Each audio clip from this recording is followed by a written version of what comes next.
en el canal de YouTube. En pantalla les estoy mostrando el Classroom, que bueno, ustedes ya conocen y ya han entrado al mismo. Lo único que quiero mencionarles es que ya está la primera clase, que fue la del día viernes grabada. Estará el día de hoy mismo subida la segunda clase, que es la clase de hoy, 24 de febrero, Día de la Bandera, por cierto.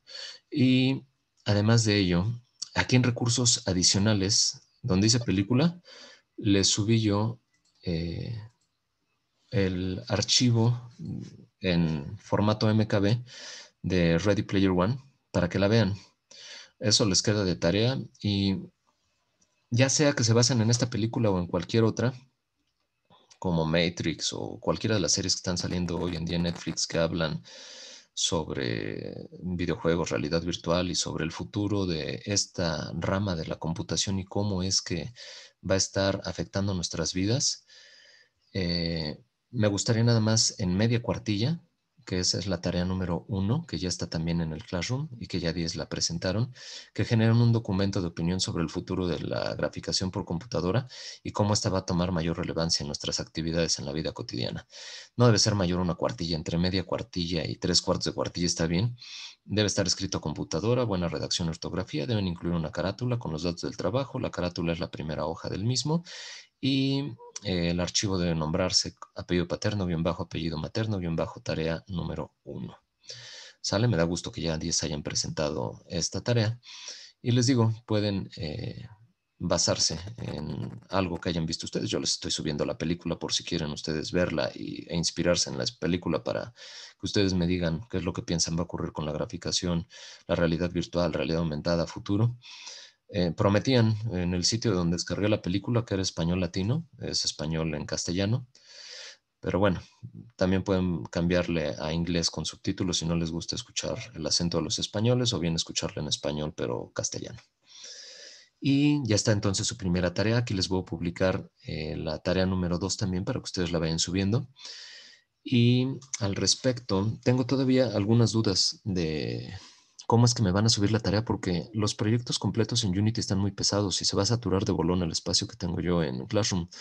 Así que es probable que me suba nada más el exe y las clases que ustedes programen en C Sharp, que me suban los archivos textos en plano comentados bien para que yo vea que lo que ustedes me están entregando en el ejecutable macha con lo de la clase, o lo otro es que me suban el proyecto completo y que después yo los empiece a borrar y a dar de baja porque se me van a saturar de bolón el Classroom.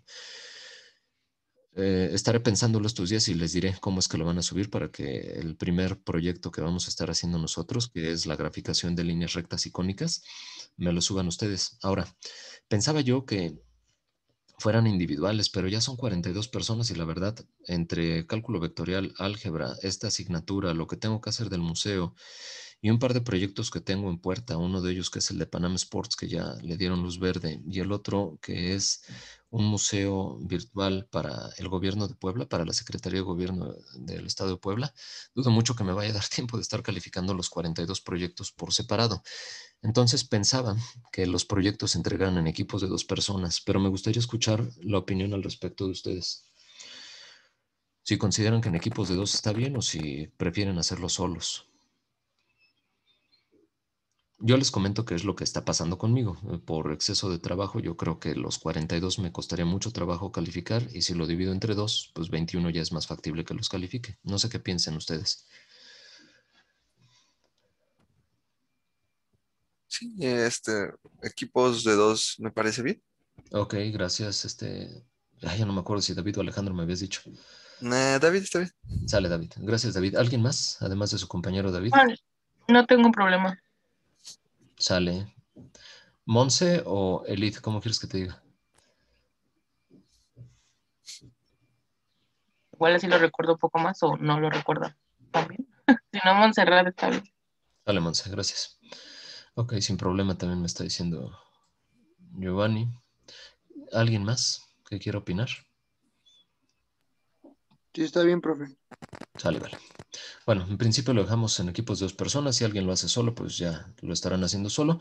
Trataré de que sea en equipos de 2 personas para, les digo, simplificar la parte de la calificación porque reviso todo. Entonces, el chiste es emplear los tiempos de forma óptima debido a la cantidad de trabajo que tengo. Bueno, ¿alguna duda de su primera tarea que tienen que subir? Es la tarea y aquí les estoy dejando la película para si ustedes quieren descargarla, lo hagan y puedan visualizar la misma. ¿Sale? Si tienen alguna duda, me dicen. La entrega es el día domingo. Todavía tienen el día viernes para, eh, pues, ustedes comentarme cualquier duda que tengan. ¿Sale? Les subí también de lo que vimos en la primera sesión, el recorrido en Teotihuacán, que es mi tesis completa con el sustento teórico y el ejecutable. Y les subí lo que hice en Unity de un videojuego en Tenochtitlan, por si ustedes también quieren visualizarlo. Ahí están ya esto como recursos adicionales.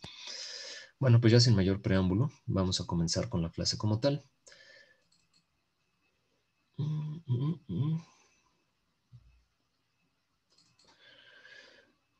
Lo que nos toca por ver, ya con lo que vimos en la primera sesión, di por concluido la parte del primer capítulo, que es historia del cómputo gráfico. Vimos ahí algunas cuestiones de manera muy rápida. Este documento, que es de esta persona, Alfredo Batesenfield, o Batesenfeld, no sé cómo se diga, se los voy a poner. Obviamente el crédito está ahí de la persona. Me gustó, estuve buscándole yo del segundo capítulo, que son distintos algoritmos para dibujar líneas y cónicas. Este documento condensa muy bien lo que es el trazado de líneas, circunferencias, elipses y parábolas. Y únicamente para optimizar tiempos igual y para entrar mejor a la parte práctica, voy a ver los algoritmos de línea. Esto lo podemos extrapolar hacia la parte de circunferencias, elipses y parábolas. Les dejo el documento para que ustedes lo lean. Si tienen alguna duda o comentario, lo platicamos con gusto. Pero específicamente de lo que menciona nuestro temario, se ven distintos tipos de algoritmos. Uno de ellos son algoritmos DDA, que es lo que vamos a estar viendo nosotros ahorita con este documento. Y también se habla de algoritmos paramétricos. Yo voy a ver ahorita también abriendo un pizarrón virtual directamente la parte de teoría que sustenta la parte de parametrización de la línea y de las cónicas, que tiene que ver con lo que vieron ustedes en primer semestre hace ya algunos ayeres en la materia de geometría analítica y que lo voy a utilizar porque es más fácil de programar y porque además de ello tiene que ver con lo que ya ustedes estudiaron en la carrera. Entonces lo podemos retomar más rápido y de lo que yo vea de forma teórica ahorita, se queda en el video grabado. Si tienen dudas, ustedes lo retoman para que ustedes completen la práctica. Bueno, lo primero que vamos a ver, les decía, es la parte de teoría.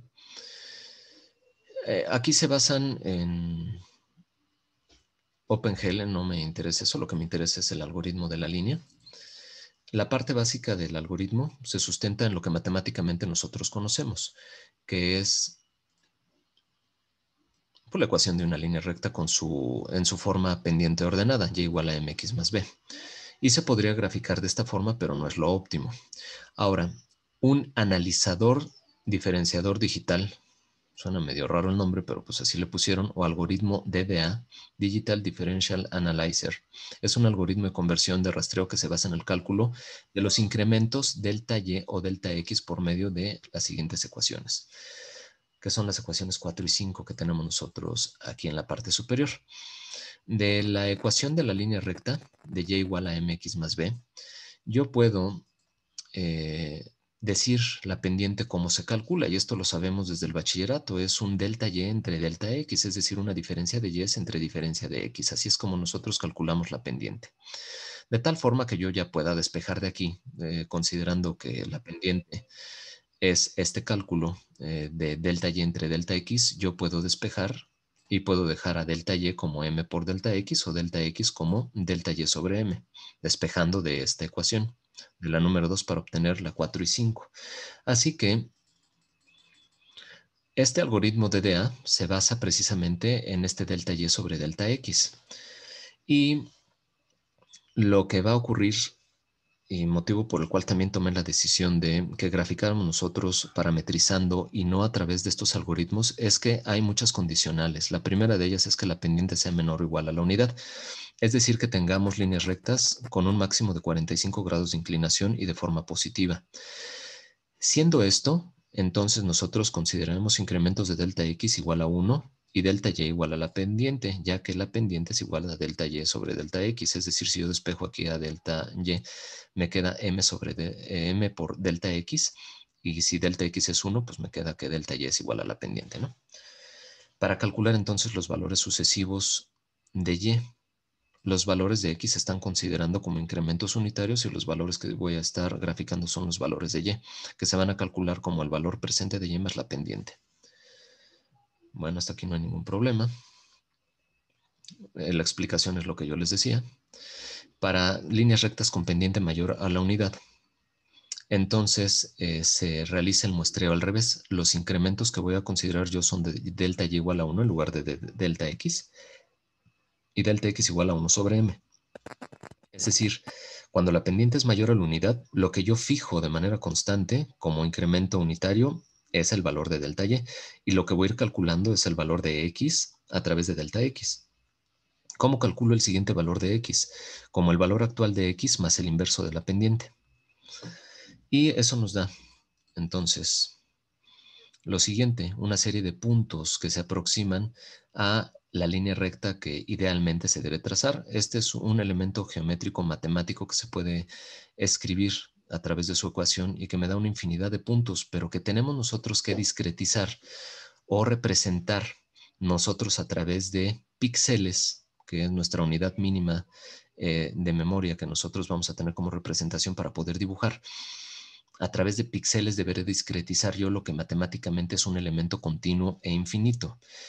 Esto es con lo que quiero que se queden de esta parte del capítulo, que de un elemento matemático continuo e infinito yo tendré que discretizar, es decir, representarlo a través de píxeles para poder representarlo en pantalla, como se tiene esta representación de este documento.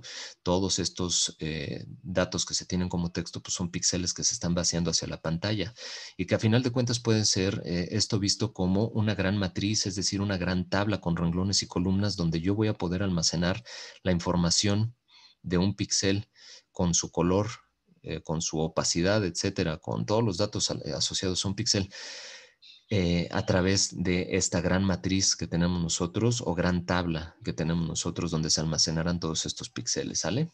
Para poder dibujar en pantalla. Aquí viene el código. No me interesa el código, lo que me interesa es el algoritmo, ya que nosotros ahorita vamos a codificar. Además de este algoritmo DDA que se utilizó haciendo uso de los incrementos de y y los incrementos de x, también podemos utilizar el algoritmo de Bresenham, que es un algoritmo que fue generado por este señor Bresenham en el año de 1965, es decir, ya llovió. A ver rápidamente, ingenieros, ¿cuántos años del 65 a la fecha?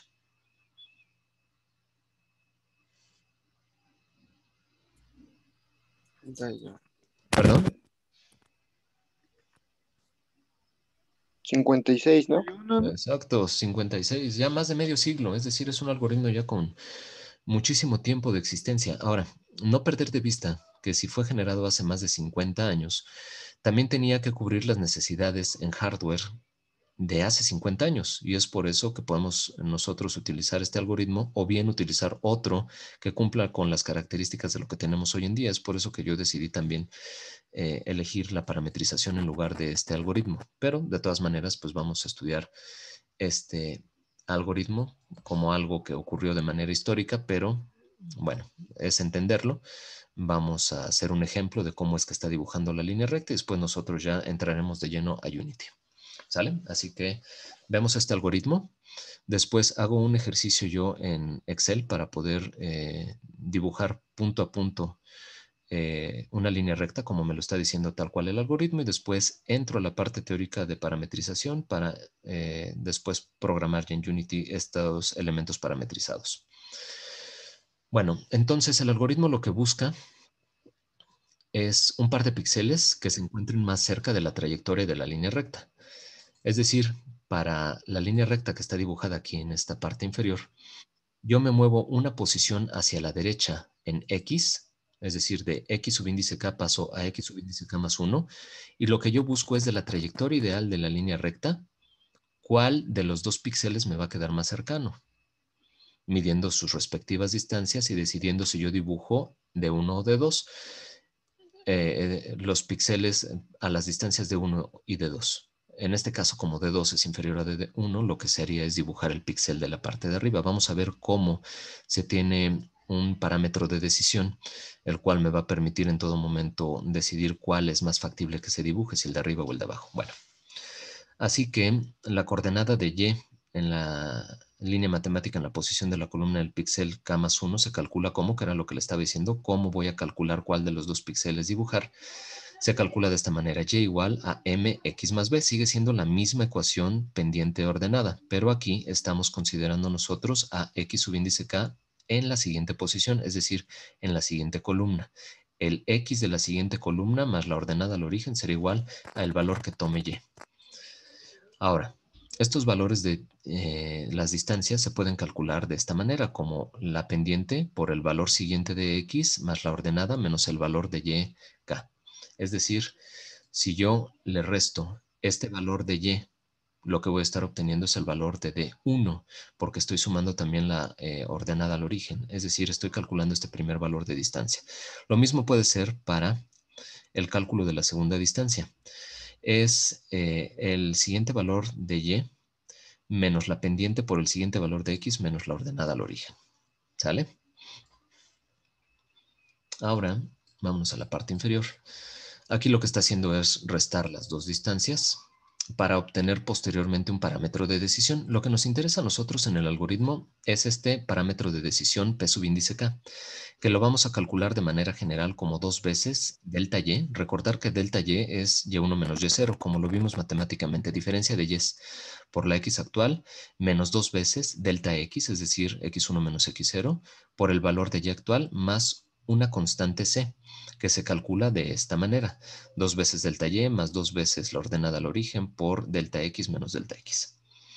Ahora, lo que nos interesará a nosotros, a final de cuentas, es los valores de P subíndice K y el siguiente elemento que yo tengo, que sería P subíndice K más 1, que es el parámetro de decisión para el siguiente píxel. Y debemos partir nosotros conociendo los puntos extremos del segmento de línea recta. Recordar que una línea recta es un elemento geométrico infinito. Lo que vamos a dibujar son segmentos de rectas. Lo primero que nos interesa es el primer parámetro de decisión, P subíndice 0, ya que con este parámetro empezaremos nosotros entonces la iteración para poder decidir posteriormente si dibujo los píxeles superiores o inferiores a través de este primer parámetro de decisión.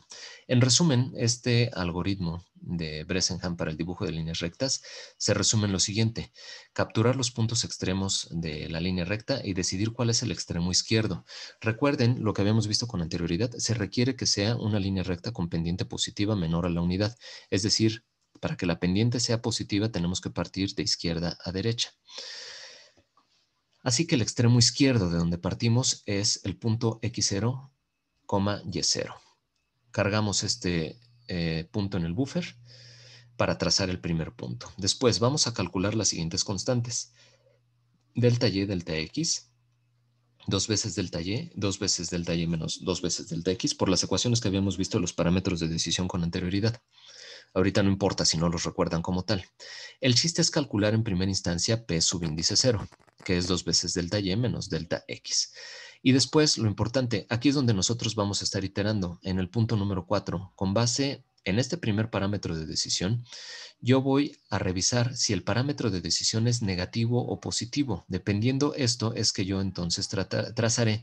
Si es negativo, el punto siguiente en X, siempre voy a estar, recuerden, con una línea recta con pendiente menor o igual a la unidad. Muevo X una unidad hacia la derecha. Si X estaba en la coordenada 5, ahora va a ser 6 y 7 y 8, así sucesivamente. Siempre se va a mover una unidad. Pero si el valor de decisión es negativo, lo que yo voy a hacer es conservar la misma Y. Si es positivo el valor de decisión, PK, yo voy a aumentar en 1 la Y. ¿Sale? ¿Y cómo calculo este parámetro de decisión? El parámetro de decisión lo voy a calcular con el parámetro actual que tenga yo calculado, que para la primera iteración va a ser P0 más 2 veces delta Y, si es que P de K es negativo. Si es positivo, se va a calcular de esta manera, como el parámetro actual más 2 veces delta Y menos 2 veces delta X. Y el punto 5 especifica que en 4 se va a estar iterando, ¿sale? Así que necesitamos nuestro primer parámetro de decisión P0 y después, con base en este parámetro de decisión, tomar nosotros ese valor de P0 como PK, meterlo a cualquiera de estas dos ecuaciones, esta que tengo yo indicada aquí, lo voy a remarcar más, o esta que tengo yo indicada acá, si es que es negativo en primera instancia o positivo en segunda instancia el parámetro de decisión inicial P subíndice 0. Bueno, pues eso es lo que vamos a hacer. Vamos a tomar este ejemplo que viene aquí en las notas por si ustedes lo quieren seguir posteriormente. Después les voy a dejar también de tarea otro ejercicio que hagan ustedes para una construcción de una tabla muy sencillita y esto lo vamos a hacer en Excel. Así que si me regalan un minutito nada más, o bueno, menos, para abrir mi archivo de Excel y empezar con el ejercicio.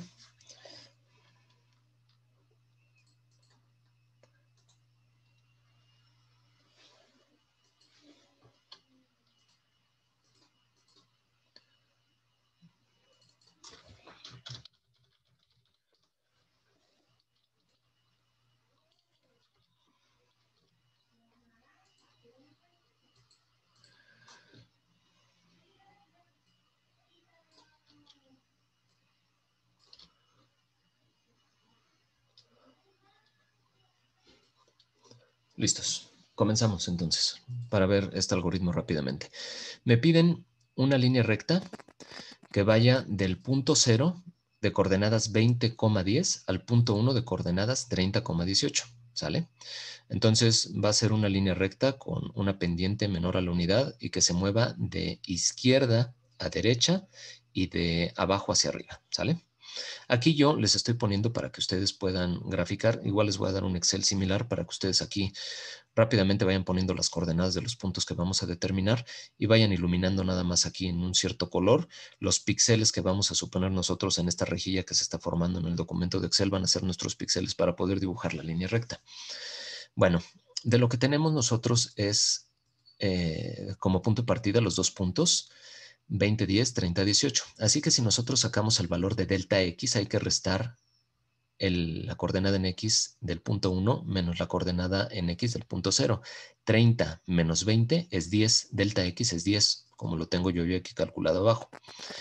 Para delta Y va a ser exactamente lo mismo, va a ser 18 menos 10, la resta de las componentes en Y de los puntos 1 y 0 respectivamente. 18 menos 10, 8. Si se dan cuenta, es el punto de partida de los algoritmos que nosotros hemos estudiado hasta el momento, obtener delta Y y delta X. Posteriormente, lo que nos decía el documento con el algoritmo de Bresenham, que tendríamos que calcular nosotros el parámetro inicial P subíndice 0. Y P subíndice 0 es 2 veces delta Y menos delta X.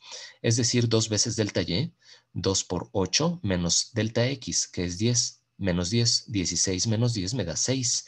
Yo ya tengo entonces en la iteración 0 mi parámetro P subíndice 0, que es 6. Eso lo voy a poner entonces yo en mi tabla. El primer parámetro de decisión es 6. Y además de ello, me decían en el algoritmo que debía calcular 2 veces delta Y, pues sería 2 por 8, 16, y 2 veces delta Y menos 2 veces delta X, que sería 2 veces delta Y, 16, menos 2 veces delta X, menos 20, 16 menos 20, menos 4. Y son los datos que nosotros necesitamos para comenzar con el algoritmo. Ahora la pregunta es, ¿el valor que tengo yo actual de PK es positivo o negativo? Y entonces nos remitimos a la tabla que tenemos en la parte inferior. Si es positivo, como en este caso, pues entonces yo el punto que voy a dibujar, aquí está, es positivo, el valor de PK, es el siguiente valor en X, es X subíndice K más 1, es decir, voy a aumentar en 1 la iteración. Y además de ello voy a aumentar también 1 el valor de y que se tenga para dibujar el píxel, es decir, aumento en 1 ambas componentes.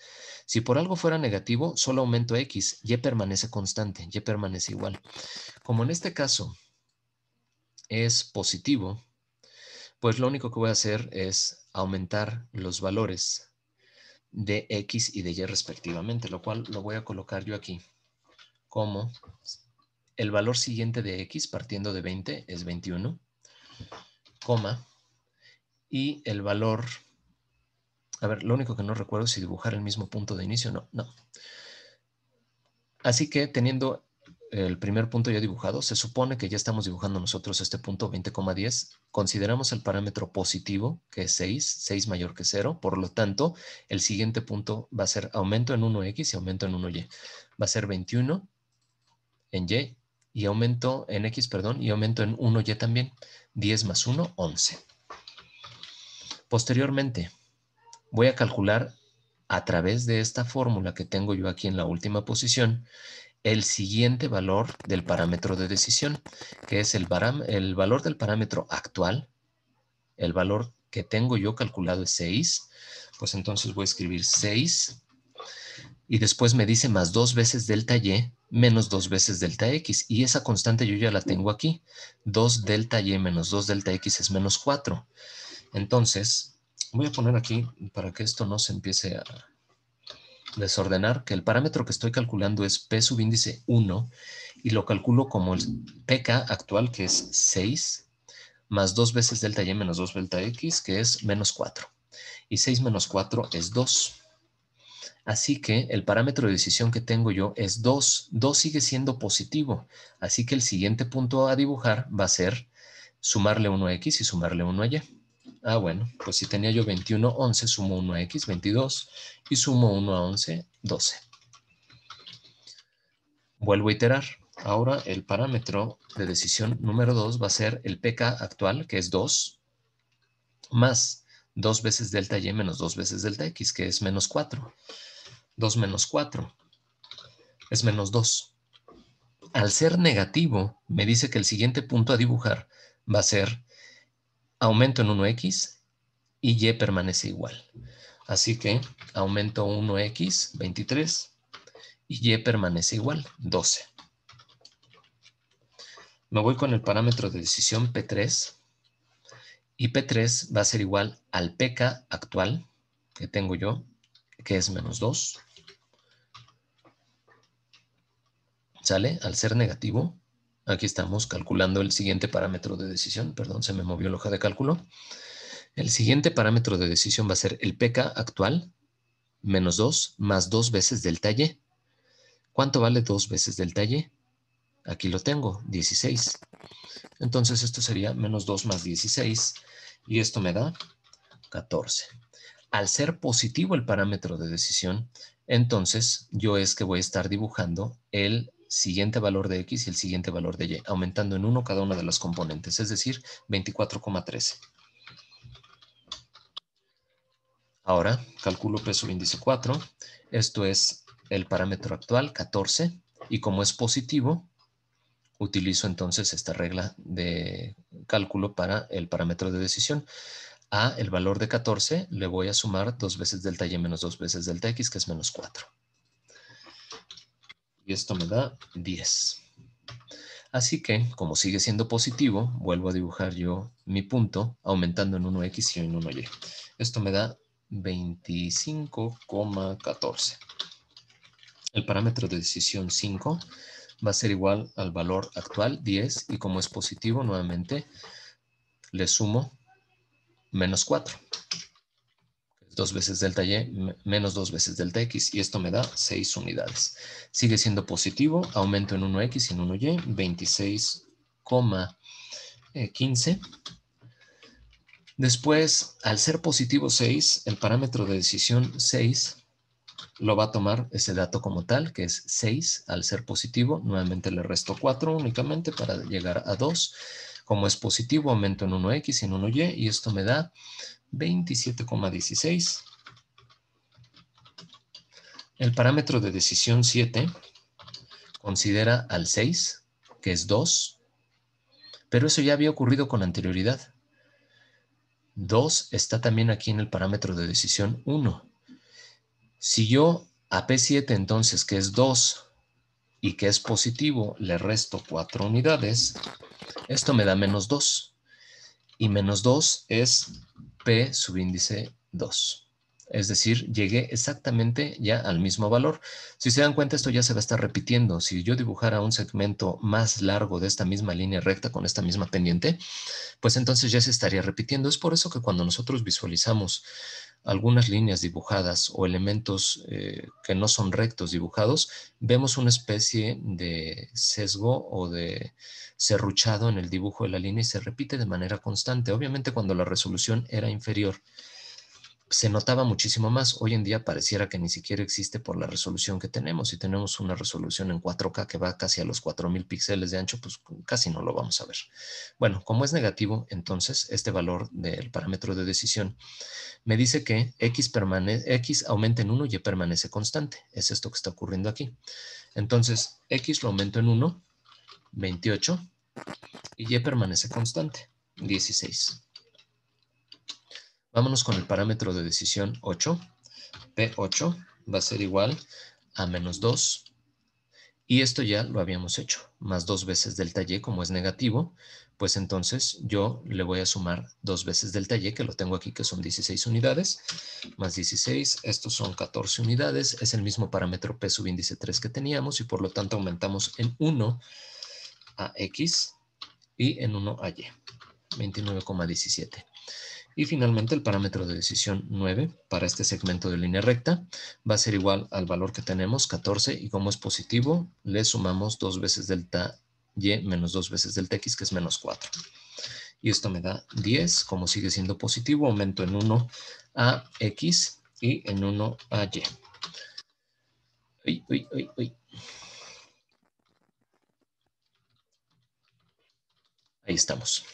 Ahora lo que vamos a hacer es simplemente vaciar esta tabla a esta parte de la hoja de Excel que simula ser una sección de pantalla para ir dibujando los píxeles.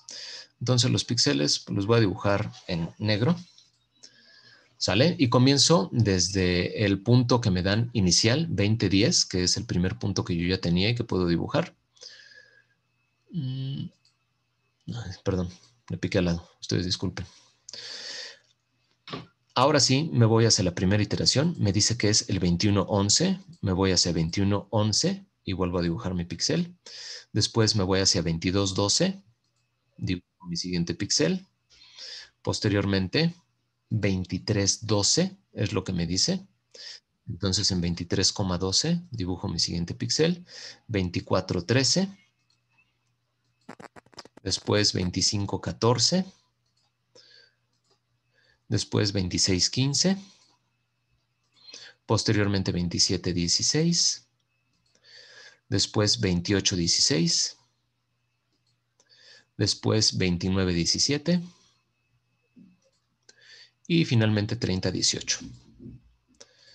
Y ahí tenemos ya, a través del algoritmo para dibujo de líneas de Bressenham, dibujada nuestra línea recta con esta pendiente a través del segmento de recta definido entre los puntos 20,10 y 30,18. ¿Sale? Entonces, ¿alguna duda de este algoritmo? No sé si escucharon ahí de fondo a mi pequeño bebé que me acaba de abrir la puerta, pero bueno, está colaborando con la clase también. ¿Alguna duda del algoritmo? No, profe, todo bien. No, profesor. ¿Sale? Bueno, pues entonces esto también lo estaremos retomando para la tarea que les vaya a dejar yo y que voy a pensar en qué segmento de recta puedo dejarles para que sea distinto este ejercicio y yo les doy este archivo de Excel o bueno, un archivo de Excel similar con estas tablas y con una sección para que ustedes dibujen y lo único que tendrían que hacer es ir rellenando para que se muestren los datos con el parámetro de decisión, los píxeles y el dibujo de los mismos para poder dibujar entonces un segmento de recta a través del algoritmo de Bressenham. Ahora, el documento que les comentaba yo se los voy a dejar para que ustedes analicen, por ejemplo, el algoritmo de punto medio y de ahí se vayan con lo que venía en el índice, que es circunferencias, elipses y parábolas, ¿sale? Pero lo voy a dejar yo aquí por la paz, este documento, Y lo que voy a hacer es rápidamente ver nada más el sustento teórico de lo que nos va a permitir a nosotros dibujar las líneas, las circunferencias, elipses, parábolas, hipérbolas, de lo que nosotros, mientras carga, es horrible el Microsoft Whiteboard, carga horriblemente lento para que no estén viendo esa pantalla azul. Lo que voy a hacer mientras es mostrarles el proyecto que tenemos que obtener nosotros al final de esta sesión. Espero yo nos dé tiempo. Vamos bien. Y este proyecto obviamente va a estar hecho en Unity, como dijimos. El proyecto va a constar de lo siguiente. Una primera pantalla de presentación. Aquí tienen que poner una carátula completa con, yo nada más lo único que hice como prueba es poner mi nombre y el nombre del programa. Ustedes tienen que poner UNAM, FES Aragón, mi nombre como el nombre del profesor, su nombre como nombres de alumnos, el nombre del programa, la fecha y ya. Eso lo van a cargar aquí ustedes, ¿sale? Van a cargar igual un gráfico. El objetivo de esta práctica va más allá de saber dibujar únicamente líneas o circunferencias, elipses a través de los algoritmos que ya tienen muchos años, que son los que les voy a dejar en el documento. El objetivo también es ya empezar con la navegación y programación de un videojuego como tal. Así que lo primero que vamos a tener aquí es carga de fuentes en un elemento de interfaz de usuario que se conoce como elemento text o texto. Lo que vamos a hacer es cargar un texto personalizado con ciertas fuentes. Las fuentes pueden ser las que a ustedes les latan. Por default viene Unity nada más con Arial. Pues se ve todo muy feo. Así que yo me bajé una fuente en TTF o OTF, se la subí, inclusive ustedes ahorita les digo en qué parte del Classroom, ya tienen todo el material para esta primera práctica. Van a subir un elemento de texto a la interfaz de usuario, un elemento de imagen a la interfaz de usuario, otro elemento imagen, pero en este caso que va a ser un botón dentro de la interfaz de usuario de Unity con un enmascaramiento. En este caso le puse un azul similar al de las letras. Y posteriormente la programación para que ya podamos nosotros navegar entre pantallas. Yo puedo igual regresar a la pantalla, regresar hacia la pantalla de dibujo.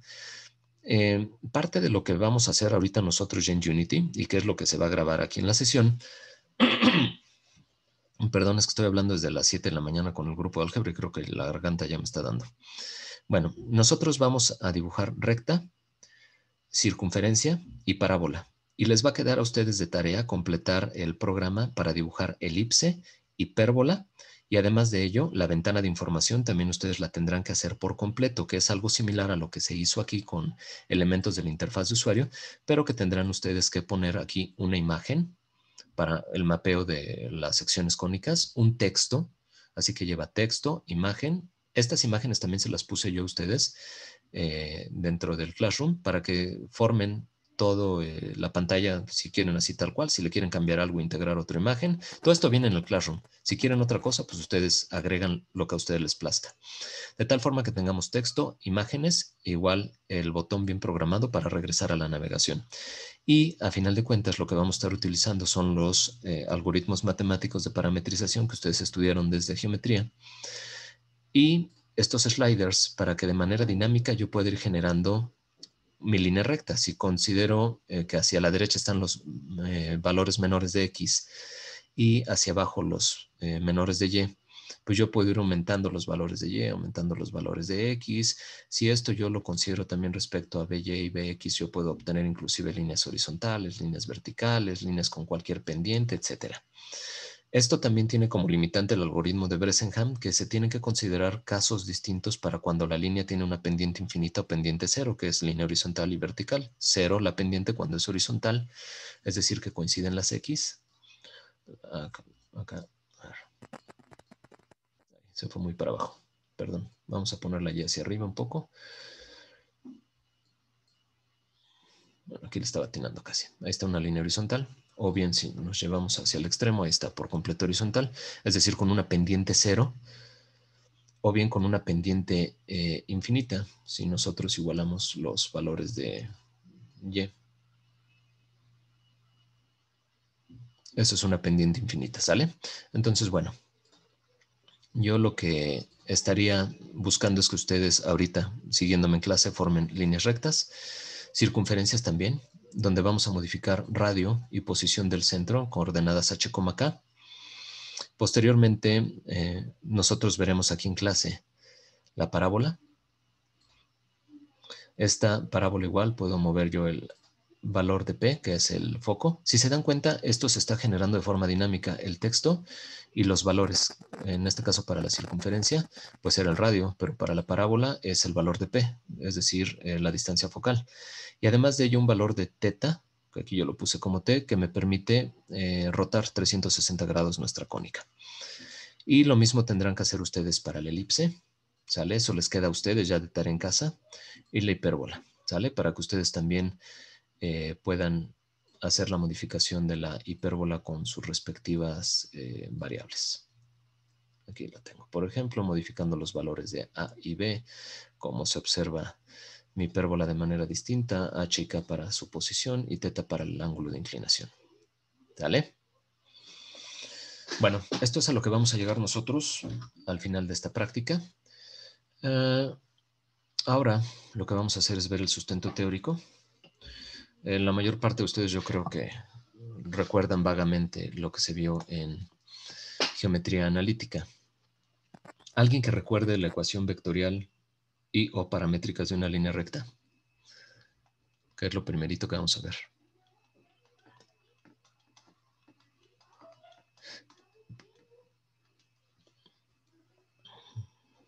¿Alguien? O al menos díganme no, para saber que siguen allá del otro lado. No, no recuerdo yo. No, Vale, tampoco.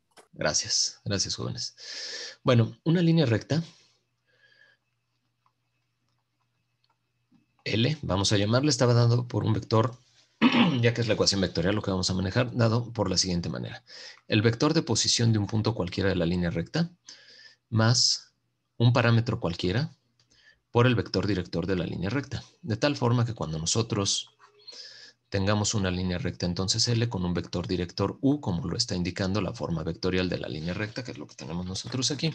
Y además de ello, un punto conocido, llamado P subíndice 0, dado por su vector de posición, nosotros podemos dibujar de forma paramétrica esta línea recta. ¿Esto qué ventaja tiene? Que nosotros conocemos a P0, es uno de los segmentos de esa línea recta, así que yo puedo utilizarlo o reutilizarlo en la parte del dibujo de la línea recta a través de esta ecuación, de la ecuación vectorial. O bien, escrito de forma paramétrica, si yo separo las componentes en X, Y, Z, esta línea no es necesario, basta con que conozcamos el vector director y un punto de la línea recta. Y todo esto lo podemos calcular, porque los puntos extremos nosotros los conocemos. Entonces, yo sé que mi vector director, esto vamos a llamarle P1, mi vector director puedo calcularlo yo como el segmento que va de P0 a P1, es decir, la resta de los vectores de posición de P1 menos P0. Entonces yo puedo calcular todo perfectamente para la línea recta con la ecuación vectorial y es todo lo que necesitamos para programarla nosotros. En otro color voy a poner circunferencia.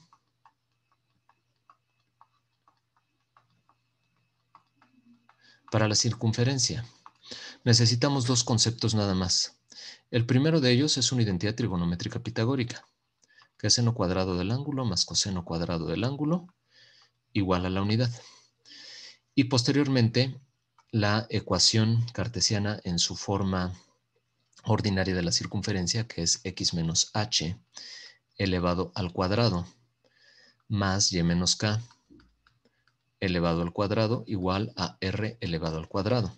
Si yo de aquí despejo r cuadrada dividiendo hacia el lado izquierdo de la pantalla, podría escribir yo x menos h sobre r todo elevado al cuadrado más y menos k sobre r, todo ello elevado al cuadrado igual a la unidad. Y ojo, yo tengo una identidad trigonométrica pitagórica que son suma de cuadrados igualado a la unidad, y aquí tengo suma de cuadrados igualado a la unidad. Por lo tanto, yo ya podría parametrizar y decir que este primer término elevado al cuadrado es igual al primer término elevado al cuadrado, o bien a este término. Casi siempre se asocia coseno con x y seno con y. Entonces voy a decir yo que x menos h sobre r es igual al coseno del ángulo. De tal forma que si yo de aquí despejo a x, que es lo que busco para poder graficar, me va a quedar h más r por el coseno de teta. Después, si hago lo mismo para y, sería y menos k sobre r igual al seno de teta. Así que el valor de y va a ser igual al valor de k más r por el seno de teta. Y que estas van a ser las ecuaciones que nosotros vamos a estar utilizando para la programación de nuestra circunferencia. Esas son las ecuaciones que nosotros requerimos para la circunferencia, ¿sale? Va a pasar algo similar para la elipse. Para la elipse, la única diferencia...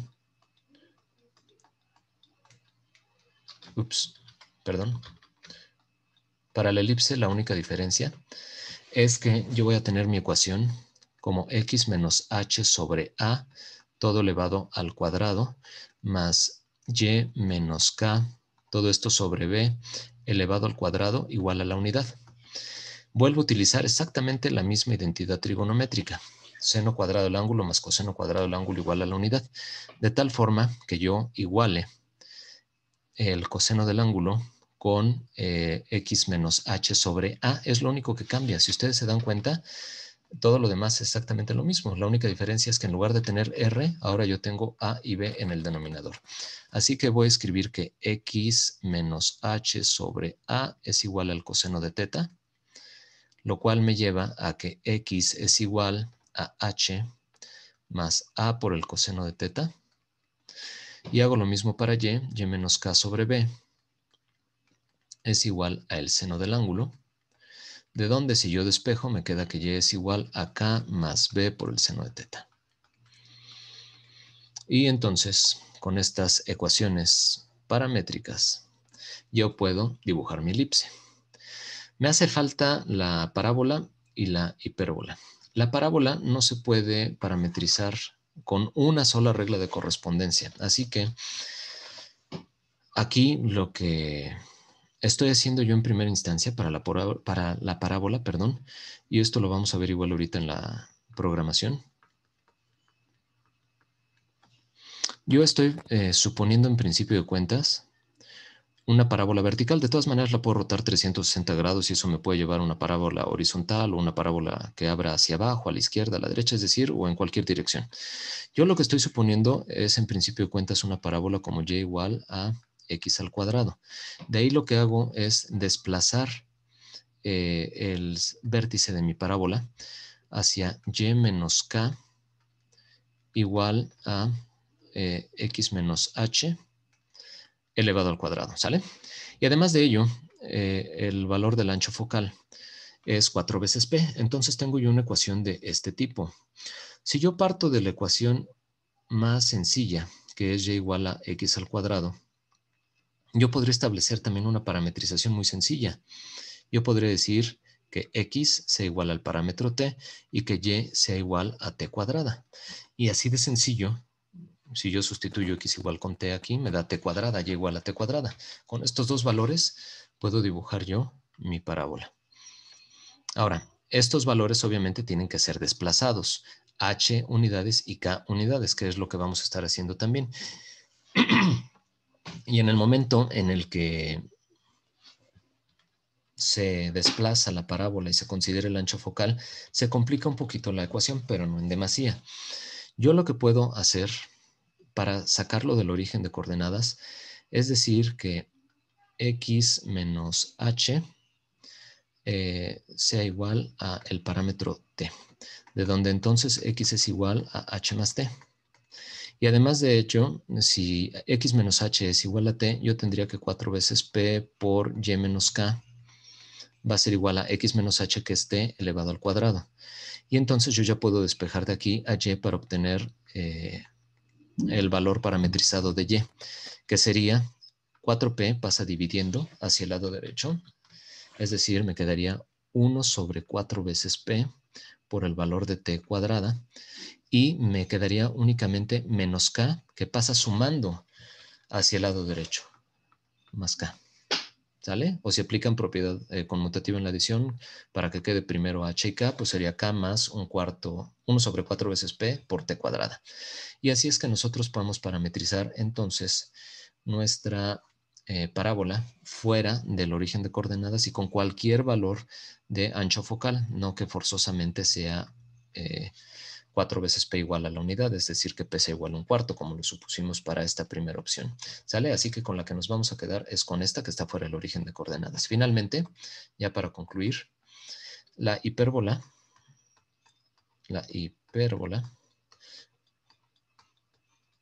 a diferencia de la circunferencia y de la elipse, que llevan exactamente la misma identidad trigonométrica, que es seno cuadrado más coseno cuadrado del ángulo igual a la unidad, para la hipérbola, si ustedes recuerdan, lo que se tenía era una diferencia de términos cuadráticos, así que lo que vamos a buscar también es una identidad trigonométrica que me involucre a estos términos cuadráticos.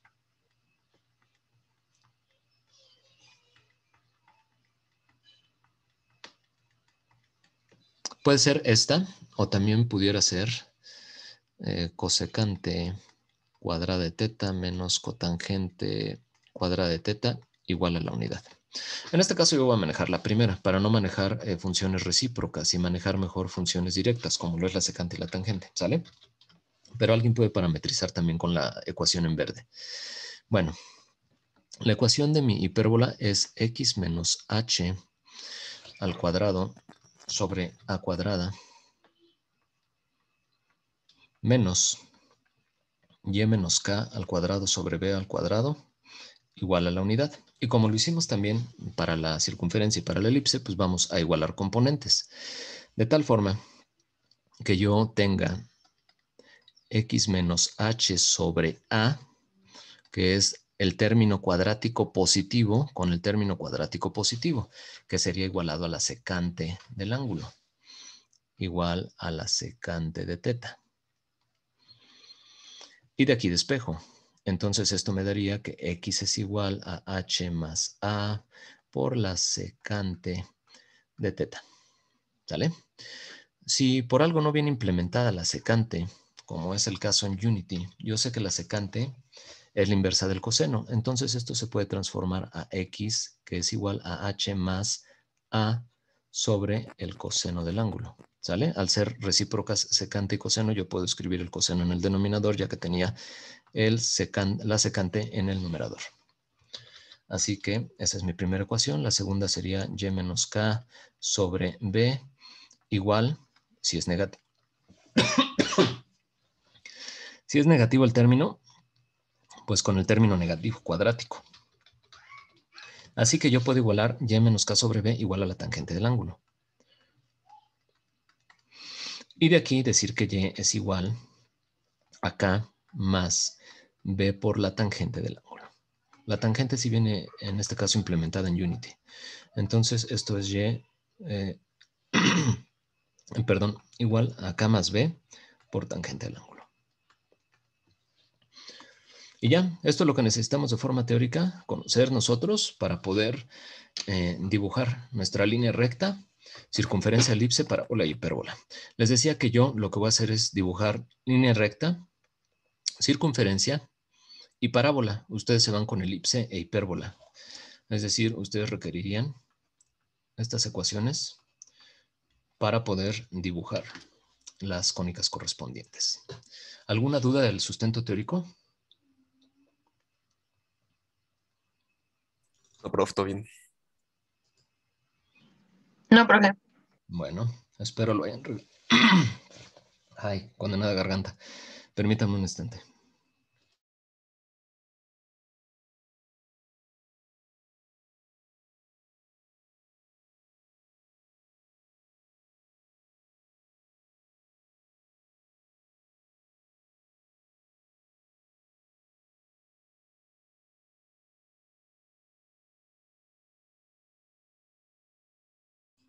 Mil disculpas. Espero lo recuerden. Si no lo vieron, recordaron, etcétera, pues bueno, ya lo vimos aquí. Ahora, lo que vamos a hacer es, de la instalación que tengo yo, ya le di clic al icono de Unity, nada más que me lo abrió en la otra pantalla. Y lo que voy a hacer es comenzar con un proyecto nuevo, que es lo que van a tener que hacer ustedes. Entonces voy a empezar el proyecto desde cero yo. Le voy a decir que quiero generar un nuevo proyecto. Le voy a poner el nombre del proyecto. Por ejemplo, dibujo línea cónicas, algo así. Y voy a seleccionar la carpeta donde quiero yo instalar el proyecto, donde Unity me va a dejar absolutamente toda la ruta de carpetas y donde todo se va a estar generando. Entonces, yo aquí voy a seleccionar una carpeta cualquiera. En este caso,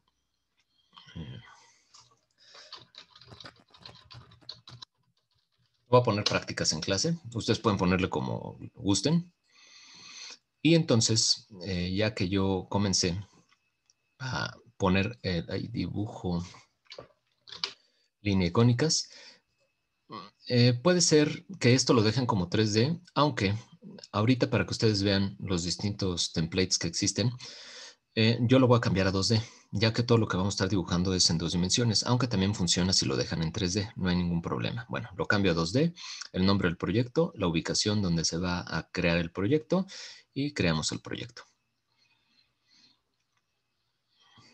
Ahorita está cargando, me lo está mandando a la otra pantalla, perdón.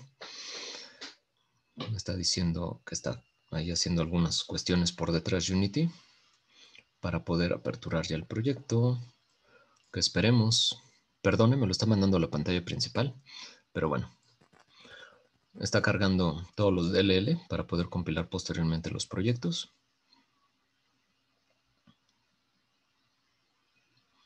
Vamos a esperar un instante. En esta primera ocasión quise hacerlo desde cero para que vieran cómo es que generamos el proyecto desde cero, cómo le damos el nombre, la ubicación, el tipo de proyecto, etcétera. Posteriormente, para ahorrarnos este tiempo en la carga del proyecto, pues ya tendré yo abierto Unity para que sea esto un poquito más ágil y no estemos perdiendo tiempo viendo una pantalla de espera y que Unity está haciendo compilaciones y no sé qué tantas cosas. Bueno, sigue mandando a la otra pantalla. Sigue diciendo que está haciendo mil cosas ahí por detrás. Y esta es nuestra pantalla de Unity.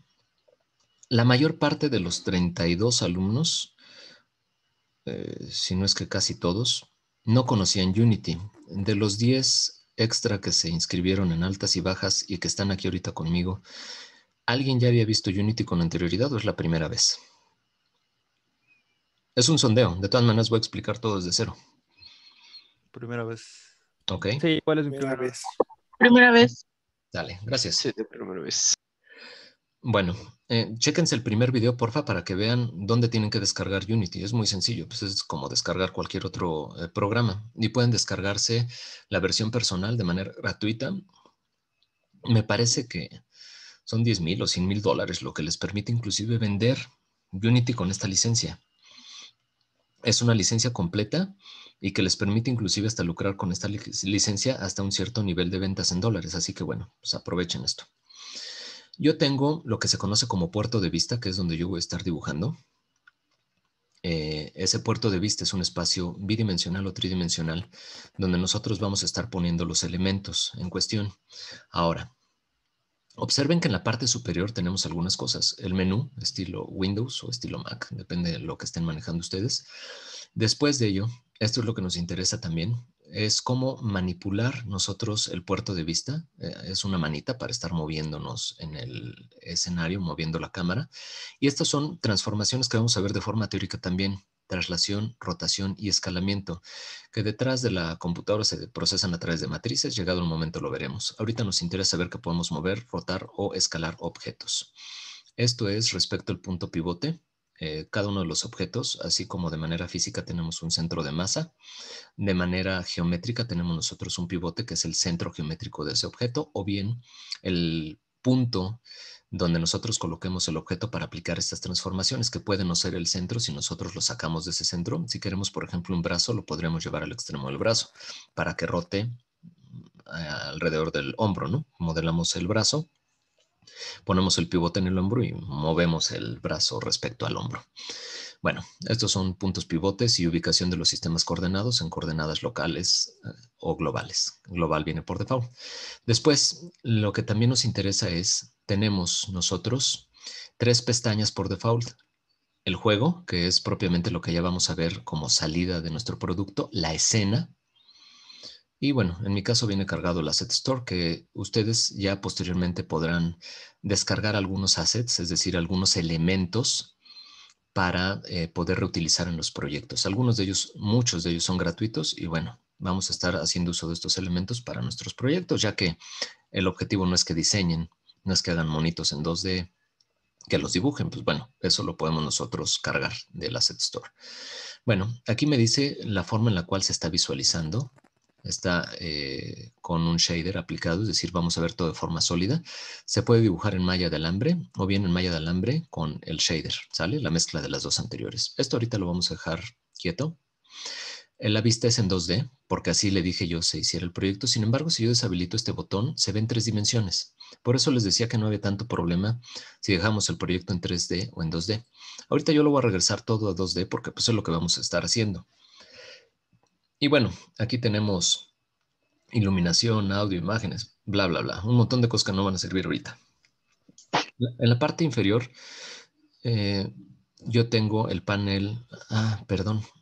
Esto no está así por default porque yo ya he trabajado con algunos proyectos. Puede que la disposición de objetos esté diferente.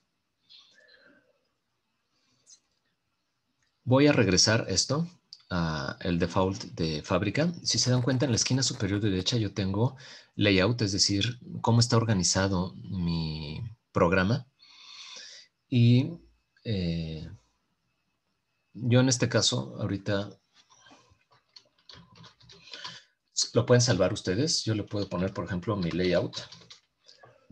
Le doy salvar y se conserva esta configuración. Pero lo voy a regresar, en este caso, a lo que se tiene por defecto. Así lo ven ustedes. Bueno, espero lo vean así. Es la versión 2018. Pueden utilizar cualquier otra versión ustedes también. Les comentaba yo en la primera clase que conviene que sea después de la 2017, ya que viene Vuforia integrado en Unity y vamos a estar haciendo aplicaciones de realidad aumentada con Vuforia y conviene que ya esté integrado para que no tengan ustedes que estar importando todas las carpetas de DLLs, compilando, etcétera, y mejor ya todo lo haga Unity. Bueno, entonces supongo que ustedes lo ven así, puesto que está reseteado al default y supongo que todos lo ven así. Bueno, pueden poner ustedes distintas configuraciones. Aquí se tiene una configuración que le llaman 2 de 3, partido en 4, la configuración por default y a lo alto, a lo ancho, y ustedes pueden salvar el layout, en fin, o pueden hacer la carga de algún layout, ¿no? En este caso, yo voy a cargar el default para que todo el mundo parta de lo mismo conmigo. Y bueno, de lo que tenemos aquí cargado en el puerto de vista que ya expliqué con estas pestañitas, pues la primera que nos conviene a nosotros es la de escena y está en 2D, puede ser en 3D, estamos en 2D. A la izquierda tenemos un árbol de jerarquías, es decir, dentro de la escena, ¿qué objetos tengo? Lo único que tengo hasta el momento es la cámara. ¿Qué visualiza la cámara? Este fondo azul que me está diciendo aquí, yo voy a visualizar. En este caso, por el tipo de imágenes que yo puse, lo que voy a hacer es cambiarlo a un color sólido, ¿sale? Puede ser Skybox, lo que tengan ustedes por default. Lo movemos a color sólido, que es lo que yo les sugiero para que, dándole clic aquí a la paleta de colores que se me está yendo a la otra ventana, permítanme un instante. Voy a cerrar la ventana de participantes y la del chat. Aquí está. Yo le doy clic a la paleta de colores y yo puedo modificar el color que va a poner de fondo la cámara. Lo voy a llevar a blanco. ¿Sale? De tal forma que si yo visualizo el juego, pues yo ya veo en blanco la pantalla. Si alguien quiere irse hacia alguna otra tonalidad, pueden hacerlo también. ¿Sale? Bueno, pues lo único que tengo es una escena que se llama Sample Scene con una cámara que me está dibujando todo en blanco. Y parto desde cero entonces para ir generando el resto de mi proyecto. Ahora, ¿qué es lo que va a tener mi proyecto? Yo les sugiero vayamos generando una estructura dentro de Assets. Vamos a guardar todos los recursos. Yo aquí, si le doy clic con el botón derecho en la palabra Assets, me despliega un menú. Yo le voy a dar en Crear y lo primero que voy a crear es el folder. El folder me va a permitir a mí, pues como en un folder en Windows, en iOS, en cualquier sistema operativo, generar un folder donde guarde yo ciertas cosas. Bueno, pues lo primero que voy a generar es un folder de fuentes. Ya me acostumbré a escribirlo en inglés, pueden escribirlo en español, no pasa nada. Lo entiende exactamente igual Unity, le vale gorro lo que le pongan aquí. Pero bueno, como ya estaba generada esta carpeta por default de escenas en inglés, pues ya seguí generando esto también igual. Voy a seguir generando más carpetas. Requiero fuentes, ya que si ustedes recuerdan, cargamos una fuente personalizada. Posteriormente, también voy a requerir yo imágenes, así que lo mismo.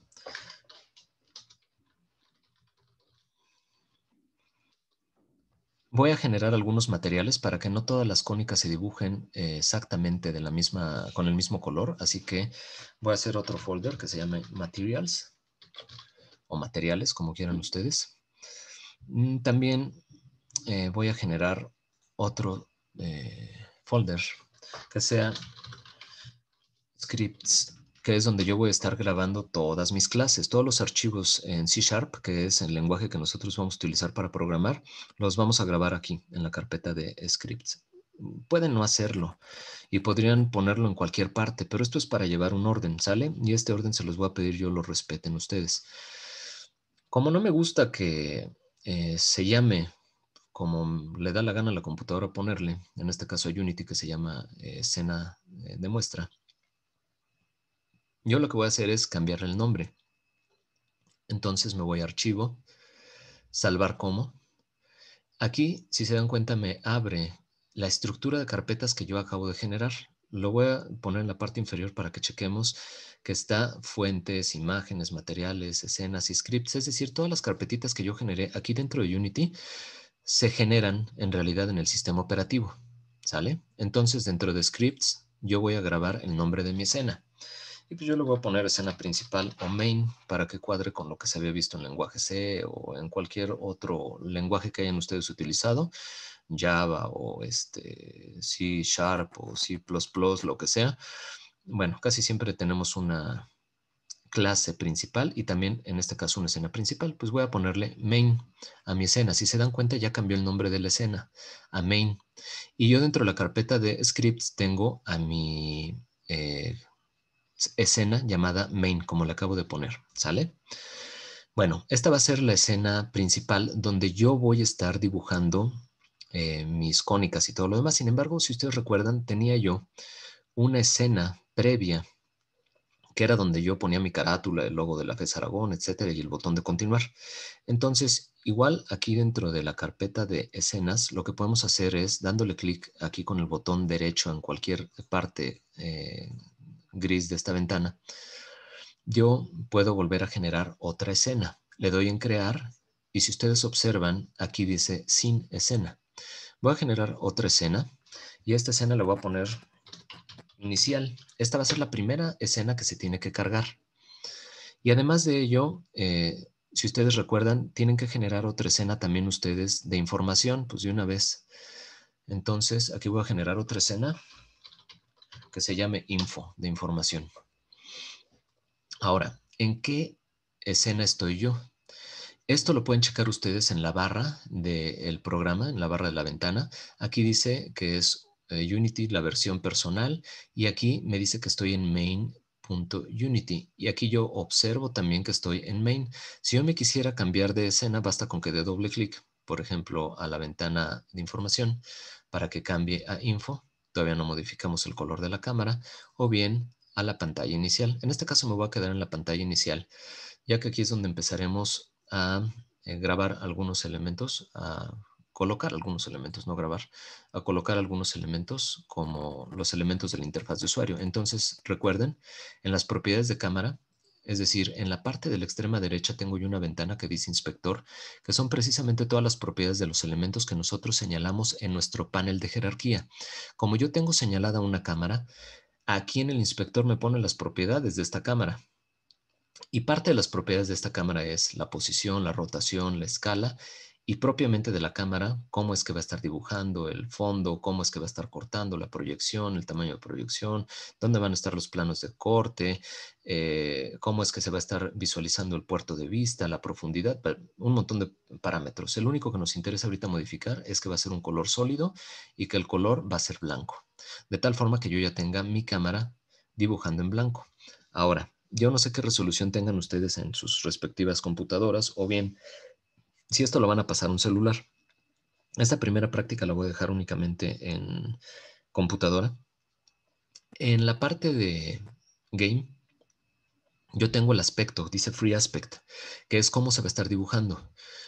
Ahora, casi todas las resoluciones andan en 1920 por 1080 o investiguen ustedes cuál es la resolución de su tarjeta gráfica y por lo tanto de su monitor y computadora, ¿sale? Yo lo voy a estar dejando en 1920 por 1080. Observen que hace un recorte con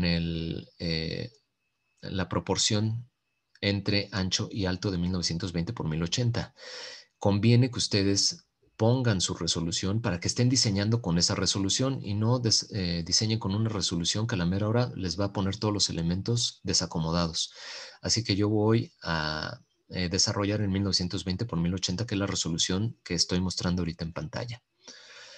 Así que ya tengo yo mi escena inicial con la cámara que me está dibujando en blanco y ahora lo que voy a hacer es en el panel de jerarquía, voy a dar clic con el botón derecho en cualquier parte y aquí yo voy a empezar a generar algunos objetos, ¿sale?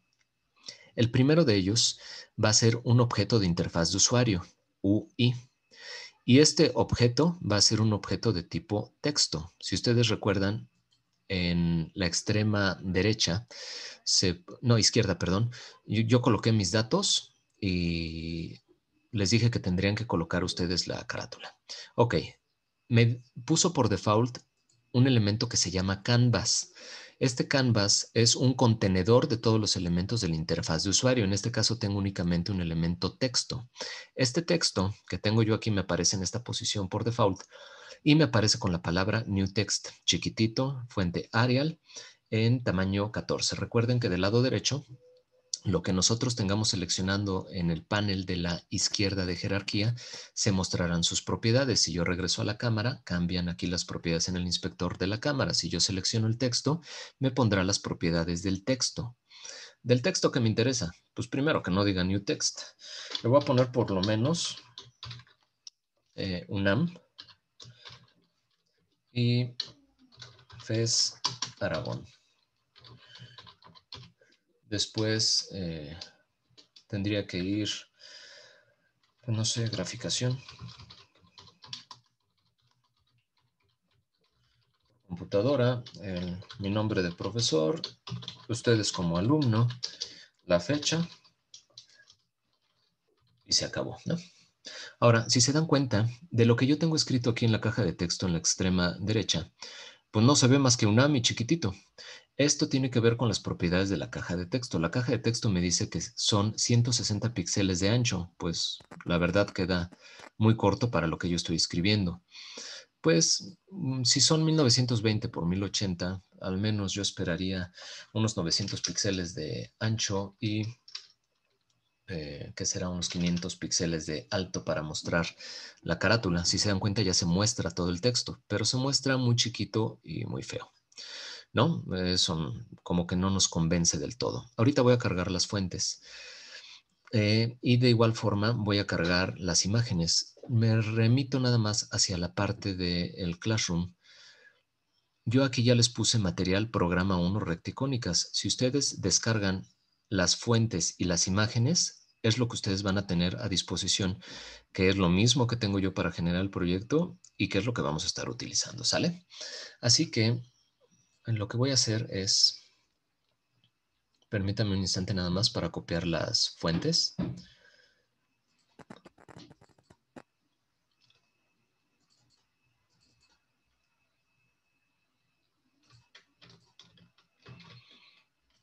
De donde ustedes extraigan el archivo en RAR que yo les subí en el Classroom, copian lo que viene dentro de las carpetas. Por ejemplo, en las carpetas de fuentes vienen estas carpetas Star Jedi, Star JOUT y así sucesivamente todas estas.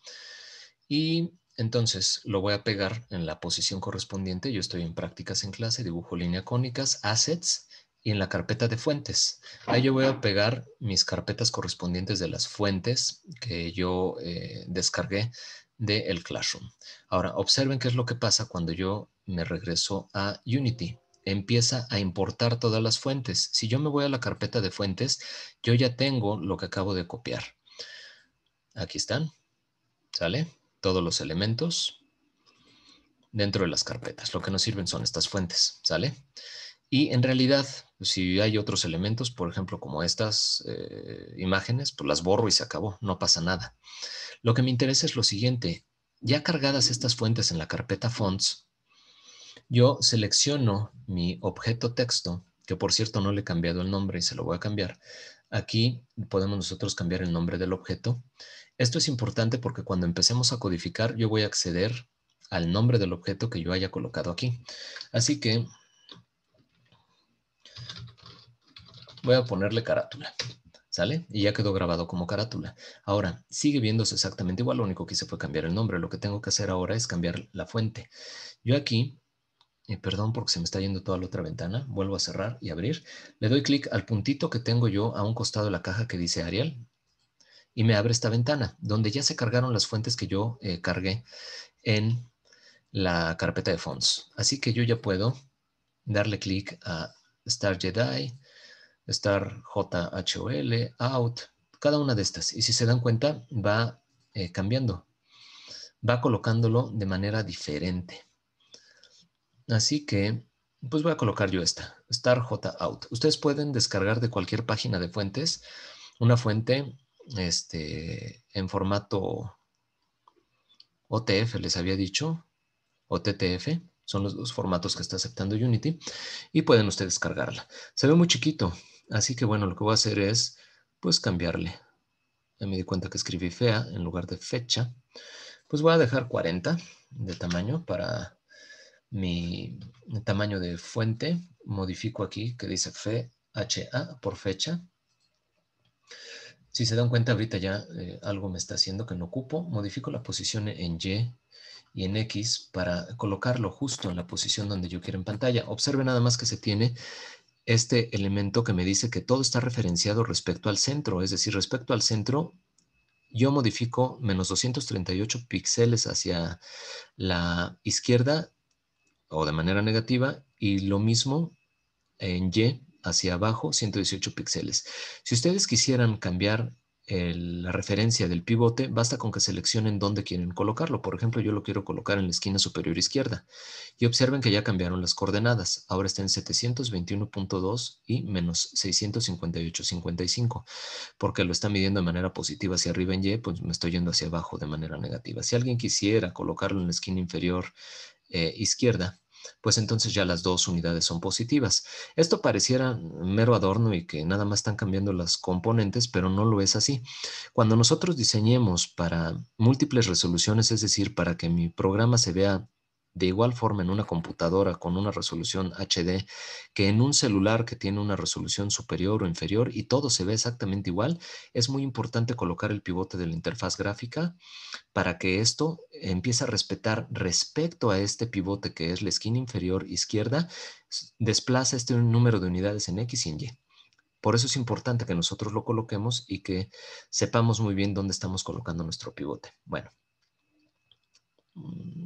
ahí está ya la carátula completa. Si quieren cambiar el color de la fuente en el panel de inspector a la derecha, dan clic en el color y ahí ustedes colocan el color que a ustedes les plazca. En este caso voy a poner un azul marino.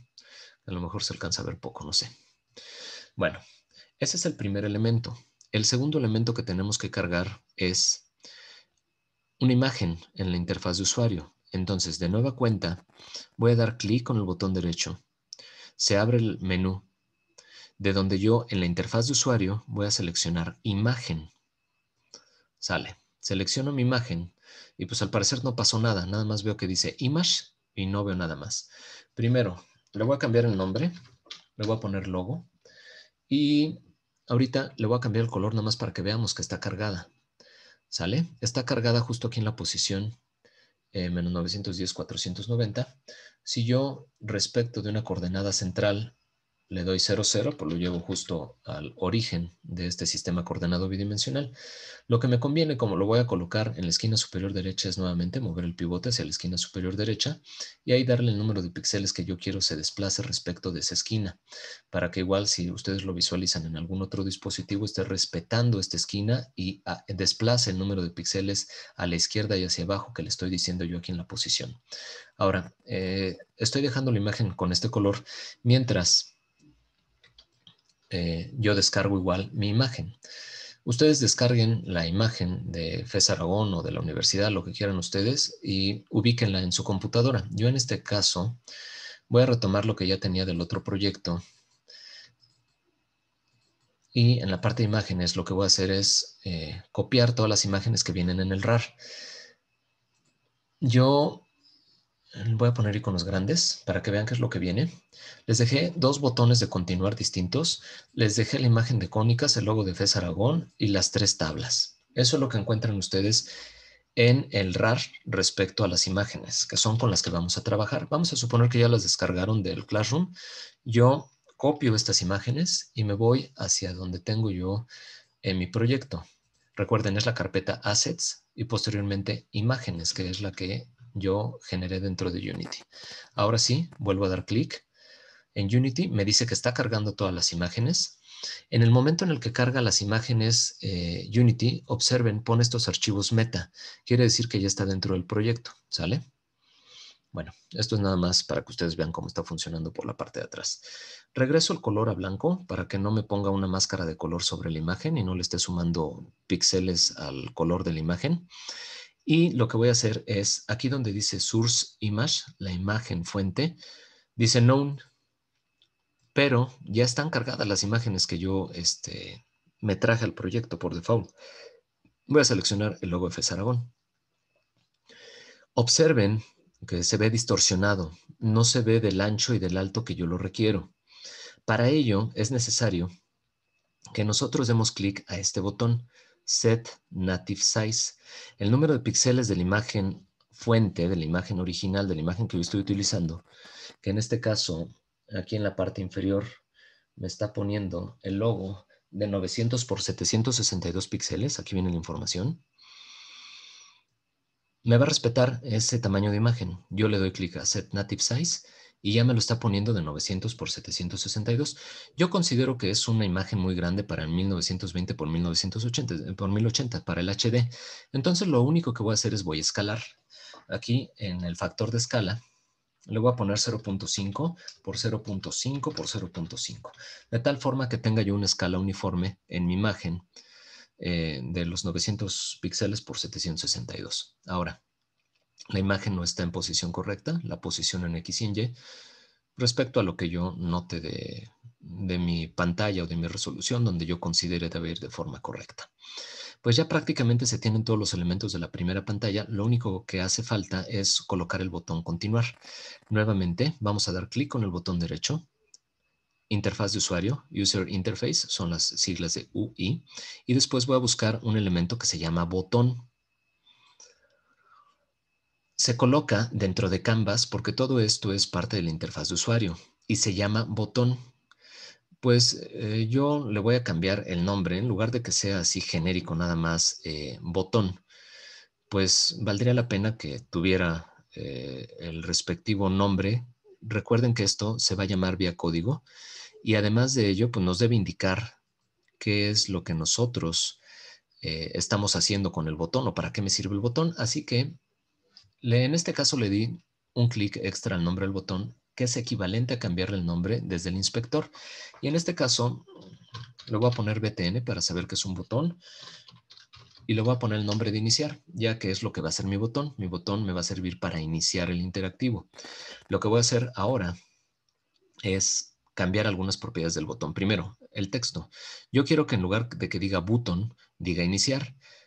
Abro el árbol del botón y veo que dentro tiene un texto.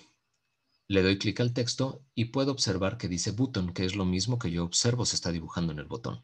Así que yo lo voy a poner iniciar. ¿Sale? Además de ello, no quiero que sea este el botón. O sea, yo quiero que no sea un botón genérico de Unity. Lo voy a mover únicamente en X y Y. Si se dan cuenta, ahorita estoy dentro de texto y me pone unas coordenadas izquierda, derecha, arriba y abajo diferente. Voy a seleccionar en el panel de la izquierda de jerarquía el botón para mover su posición. En la posición me conviene que esté en la parte inferior y centrado, que es como yo lo voy a dibujar. Entonces el pivote lo pongo en la parte inferior y centrado. Y en X le voy a poner 0 para que esté centrado. Y en Y pues voy a desplazar el botón quizá unas 100 unidades. Ahorita vemos respecto al gráfico que carguemos en el botón cuántas unidades me conviene modificarlo. Bueno, el botón ya dice iniciar, pero es un botón de los normales de Unity, de los genéricos de Unity. Aquí dentro de la parte de Image del botón, estoy en el inspector, en botón iniciar, yo veo que viene un script de imagen. Lo que me interesa a mí es cuál es la imagen cargada. Pues la que tiene por default, que se llama UI Sprite. Yo le voy a dar clic al iconito, que es como una circunferencia que se ubica a la derecha de la caja de texto, para que me abra las imágenes que yo tengo. En este caso lo que voy a poner es este botón. ¿Sale? Le doy doble clic y observo que ya me pone el botón totalmente deformado y con el texto inicial que ni siquiera se lee bien porque está sobre ese botón. ¿A qué le tenía que dar clic? Pregunta, para que el botón se adapte a las dimensiones gráficas de la imagen origen. Set native. Set native size. Exacto. Y ya veo mi botón con la misma medida. Ahora, no solo me interesa eso, me interesa también que el texto de iniciar se ubique en la parte de abajo o en la parte de arriba. Así que lo que voy a hacer es irme de nueva cuenta al texto y dentro del texto yo observo que se tiene un ajuste stretch a lo ancho y a lo alto para que se adapte por completo al botón. No es lo que me interesa. A mí lo que me interesaría es una posición, por ejemplo, respecto al centro, cuántas unidades lo voy a subir o lo voy a bajar el texto. Sale. Entonces ya le di clic aquí para que cambie el pivote. Me cambia de izquierda, derecha, arriba, abajo a posición en X, Y, ancho y alto. Entonces, de mi texto yo lo que busco es que tenga una posición en Y que salga del botón. Lo voy a poner en la parte inferior y voy a modificar también el texto el tamaño del texto. Lo voy a poner así, a unos 40 unidades, por ejemplo, para que sea notorio que es un botón que va a iniciar. Ahora lo que voy a hacer es mover mi botón, le doy clic otra vez a botón iniciar y en Y hacia la parte de arriba, para que se vea ahí más o menos bien ubicado. Si ustedes ven que no se están bien ubicados los elementos, pues le dan clic al elemento correspondiente, en este caso la carátula, modifico la posición en X, modifico la posición en Y, hasta que ustedes lo dejen en la posición que a ustedes les lata, ¿sale? Solo lo voy a subir un poco para que no se vea tan pegado al botón. Y quizá el texto del botón no tan grande para que no llame tanto la atención, sino que sea un indicativo nada más de que es la acción que se va a realizar cuando se presione el botón. Bueno, no se les olvide salvar el proyecto. Con control S salvamos, se quita el asterisco, quiere decir que ya está salvada la escena. Y lo que voy a hacer, yo sé que hasta este momento lo único que tengo es, observen que todo lo estaba haciendo en la pestaña de juego.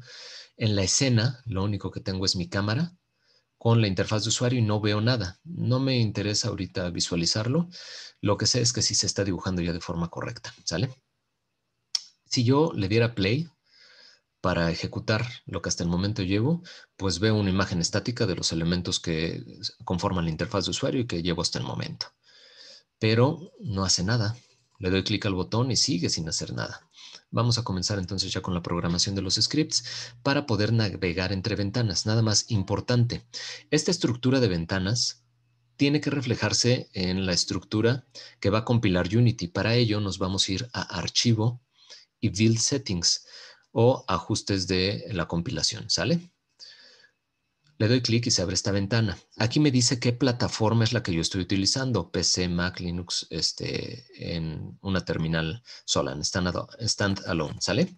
Ustedes podrían cambiarlo a Android, a la plataforma universal de desarrollo de Windows. Si lo van a sacar en Internet, WebGL, o bien para iOS, para televisión de iOS, Xbox, PlayStation, Facebook o cualquier otro plugin que ustedes pudieran descargar de la página de Unity para que ustedes puedan desarrollar para cierta plataforma, ¿sale? Bueno, en este caso estamos nosotros en PC o puede ser en Mac. El chiste es una aplicación nativa de un sistema operativo, PC, Mac y Linux. Lo que me interesa en este momento es que en la parte superior, donde dice escenas en construcción, no dice nada. Si yo compilo, me va a marcar un error porque no hay nada o me va a sacar un proyecto vacío. Lo que yo debo decir es abrir escenas abiertas, add open scenes. Y si se dan cuenta, la escena que yo tengo abierta, que es inicial, ya me la abrió aquí en el árbol de jerarquías de mi proyecto. Lo que voy a hacer es abrir el resto de las escenas para que vayan ya en orden. Y a propósito, no las voy a abrir en orden para que veamos que se puede cambiar el orden de las mismas. Así que en escenas, yo ahora voy a abrir la última escena, que es la de información, y le voy a dar otra vez al botón Add Open Scenes. Y finalmente, no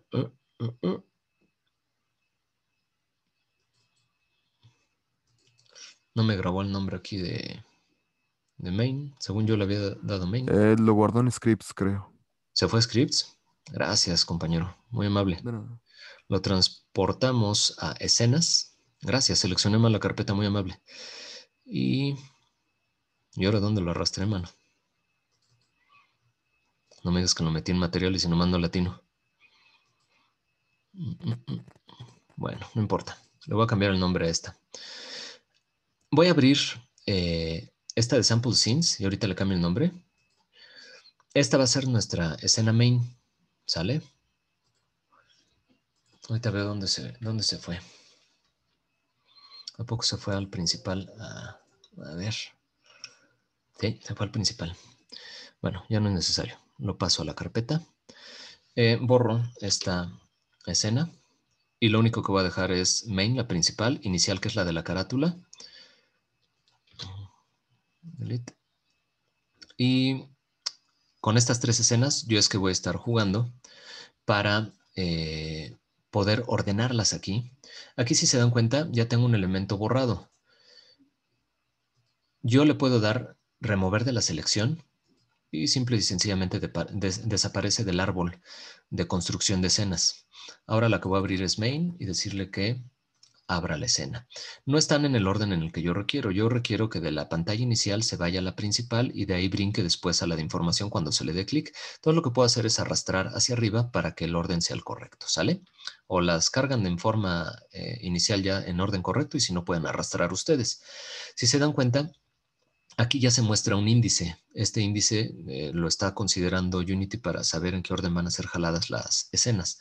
Primero se carga la escena con índice 0, que es la inicial. Después se cargará la 1, que es la principal. Y finalmente la 2, que es la de información. Ok, ya tengo cargadas mis tres escenas en la parte de compilación de Unity. Si yo lo vuelvo a abrir, observo que ahí están ya de manera presente. Así que lo que voy a hacer es irme a inicial. Y voy a empezar con el primer script para brincar entre escenas. Lo que me va a permitir a mí es, dándole clic al botón iniciar, pasar a la segunda escena, que sería la escena main. Así que yo le voy a dar clic con el botón derecho a la ventana de scripts. Espero ahora sí no equivocarme. En crear.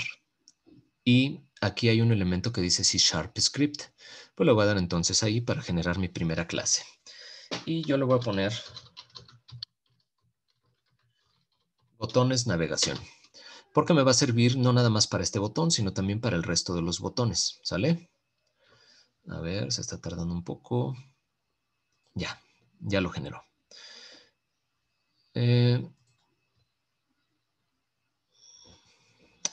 Ahora lo que voy a hacer, ¿sí me están escuchando, jóvenes? De repente empezó a salir esto y no sé por qué. Sí, profe, Sí. todo bien. Ok, perfecto. Sí, profe. Gracias, chicas y chicos. Ahora lo que voy a hacer es darle doble clic para abrir mi clase que se llama botones de navegación. Si ustedes observan, en el momento en el que yo le doy un solo clic, me abre la estructura de la clase. Y lo que me haría, si yo le doy doble clic, me va a abrir Visual Studio, que es lo que yo instalé para asociar por default a Unity como compilador. Si alguien ya instaló y no tiene Visual Studio, me dicen por favor, porque también por default les puede instalar MonoDevelop, que es un compilador que trae por default Unity. Ahorita lo voy a hacer yo en Visual Studio. Ya específicamente, si ustedes tienen dudas, me mandan correo electrónico, ya sea para la carga del código en Visual Studio. Si ya lo tenían instalado previamente, bueno, pues se los debe respetar. Y si no, pues ya me mandan correo para la configuración, ¿sale? Del compilador. Bueno, vamos a comenzar con nuestra primera clase. Aquí voy a mencionar cuál es la estructura de una clase que se arma por default. En la parte superior, la palabra reservada using es para la carga de las librerías. ¿Sale? ¿En C cuál era? Catito include. Sale. Entonces, using es para Unity, para poder hacer la inclusión de las librerías que eran .h, la mayor parte de ellas en C. Aquí lo que tenemos nosotros es ya cargadas las librerías y si ustedes alcanzan a observar, espero se observe, en color gris se están poniendo las librerías que no se utilizan y en color blanco las que se están utilizando. Después, la clase, que me dice es una clase pública, el nombre que yo le di en la parte de afuera al script de C#, es el mismo nombre de la clase, tienen que ser exactamente iguales, y de quién está heredando, de Mono Behavior, que es por default la clase que tiene Unity, ¿sale? De la cual se generan dos métodos, el de comienzo y el de actualización. Aquí en Start, lo que tengo yo es algo vacío. ¿Me ayudan a cerrar el micro, por favor? Bueno, gracias. Gracias, Carlos. Les decía que por default se generan estos dos métodos y que se generan vacíos como tal. Este método, pues, como bien dice el comentario que está cargando por default, se llama antes de la actualización del primer cuadro. Hay otro método que se carga todavía antes del método start, que es el método awake, que después estaremos utilizando también para algunas otras cargas. Y después este método de actualización update se llama una vez por cada frame que se está dibujando, ¿sale? Lo que vamos a hacer en este momento es única y exclusivamente dejar a mi clase con un solo método. Este método es el que yo voy a invocar para brincar de una escena a otra, ¿sale? Y para ir entre escenas, yo necesito en primera instancia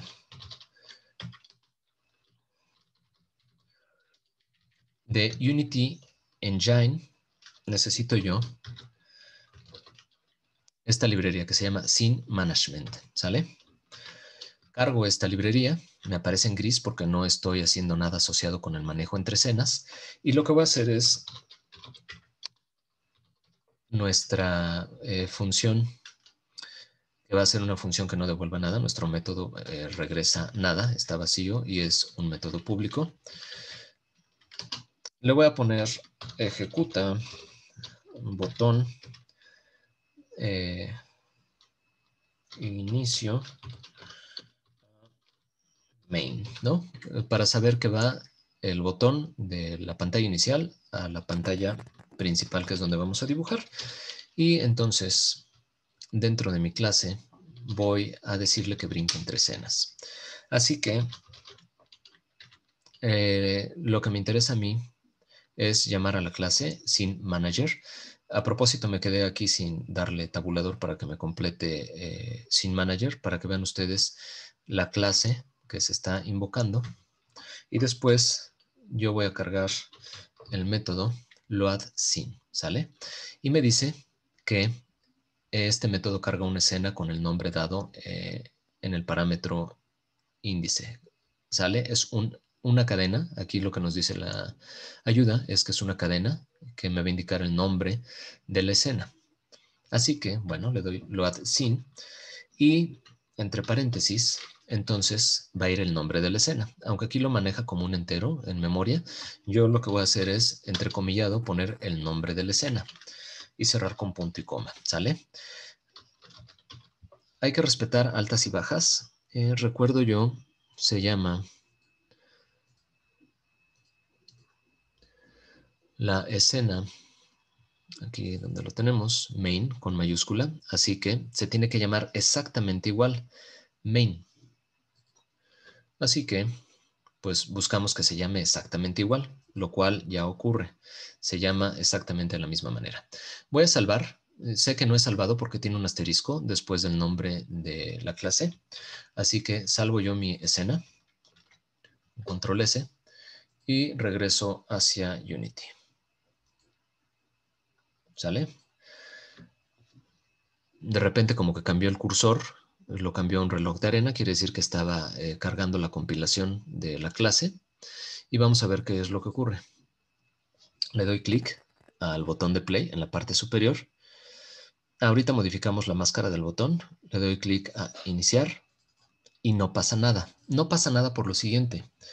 Hasta este momento he generado yo la clase, mas no se la he asignado al botón. Para asignársela al botón, voy a seleccionarlo en el árbol de jerarquías, el botón que se llama continuar, me abre las propiedades del botón y vamos a modificar aquí algunas cosas. Primero, pues voy a ponerle un color azul para que cuando nosotros pasemos por el botón se ilumine de cierto color. Hay el color que ustedes le quieran poner. Puede ser un color muy claro, etcétera. Lo que nos interesa más que nada es asignarle el script hacia el botón y para ello requerimos dos cosas. Si yo le doy clic aquí donde dice onClick, que es el nombre del método que va a estar llamando el botón cada vez que se presione o se le dé clic al botón, me dice que la lista está vacía. Le voy a dar un más y me genera estos tres parámetros, uno de los cuales ahorita está inclusive hasta apagado. Lo primero que requiero yo es asignar de alguna forma el script y para ello lo que tengo que hacer es generar yo un objeto que herede las propiedades de este script, es decir, que tome todas las propiedades de la clase y que las pueda transferir yo a un objeto presente en pantalla. Lo que siempre se tiene que hacer es generar un objeto vacío o asignárselo a uno de los objetos en pantalla. En este caso yo voy a generar un objeto vacío, un empty object, y aquí le voy a cambiar el nombre, ¿sale? Y le voy a poner ¿qué será? Comportamiento botón. Comportamiento botón.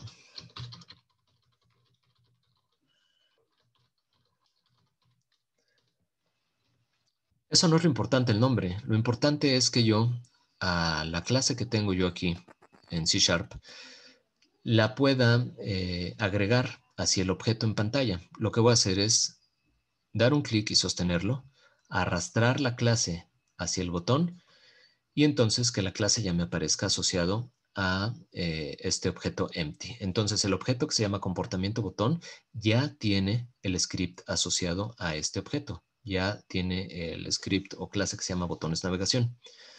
Así que en el momento en el que yo regreso hacia mi botón, que se llama botón iniciar, yo ya le había dado clic aquí a onClick para que me agregara un método. Lo que tengo que hacer es asignar el objeto al cual acabo de pegar yo el script. Así que a comportamiento botón lo arrastro hacia esta cajita y en automático ya me despliega que no hay ninguna función asociada, pero que yo ya puedo seleccionar cualquier función asociada a esa clase que está dentro del objeto.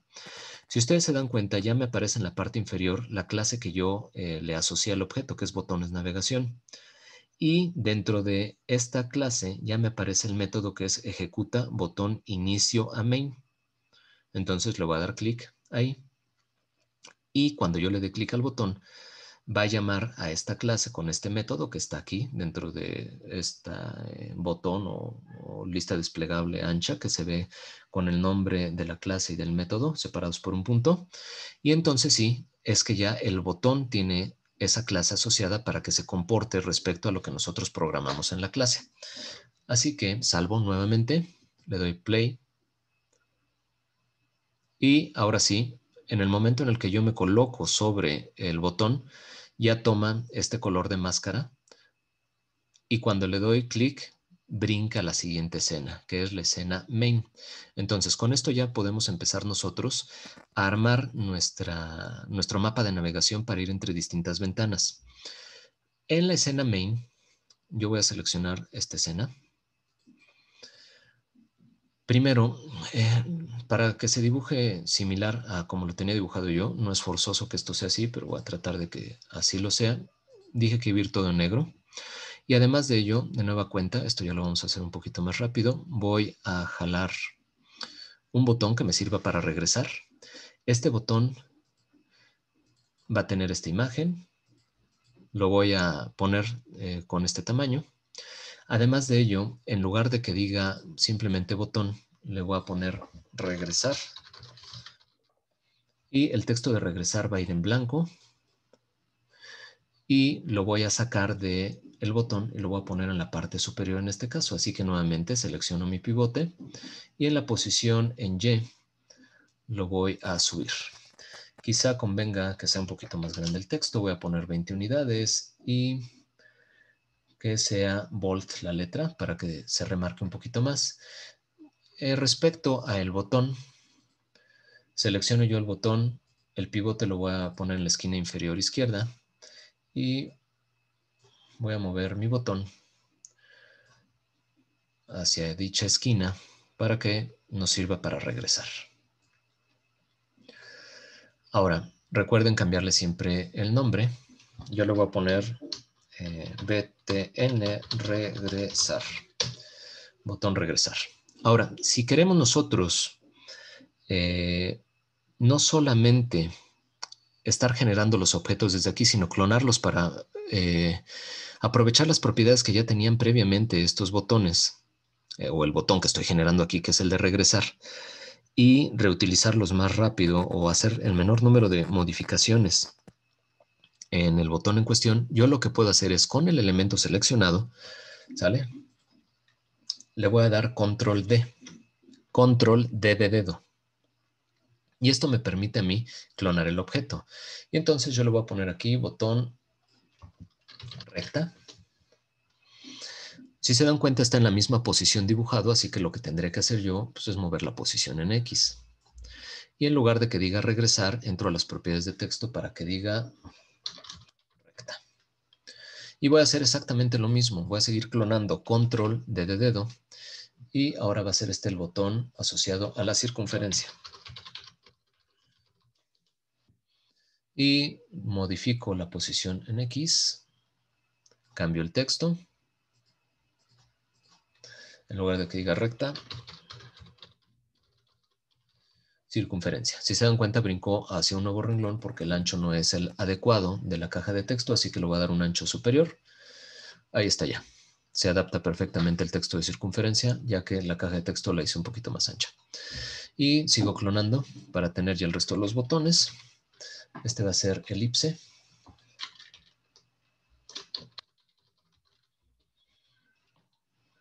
Modifico la posición.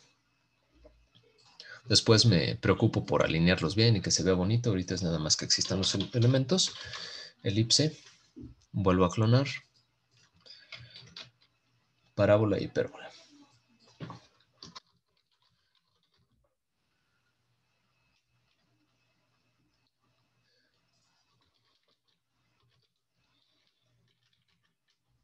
Faltan 2 minutos. Así que lo único que haría yo ahorita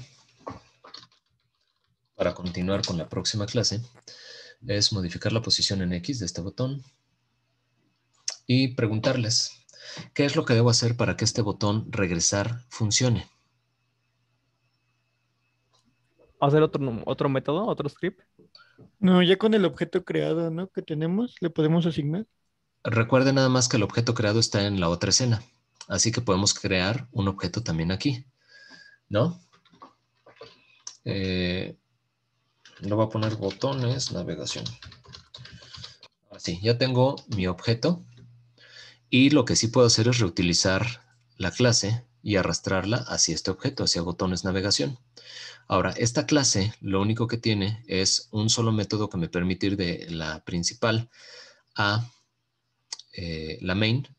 Ahora necesito hacer otro método, ¿están ustedes de acuerdo? Para poder regresar yo a la escena principal. Entonces voy a hacer el método public void y Ejecuta,